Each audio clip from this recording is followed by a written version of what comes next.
No niestety, czy będzie wycofana z punktów? Brawo!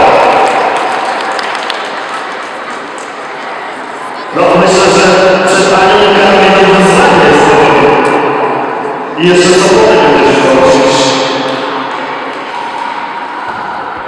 Nie ma. 50 punktów. Gratulacje. No i teraz sobotę. Brawa dla sobota.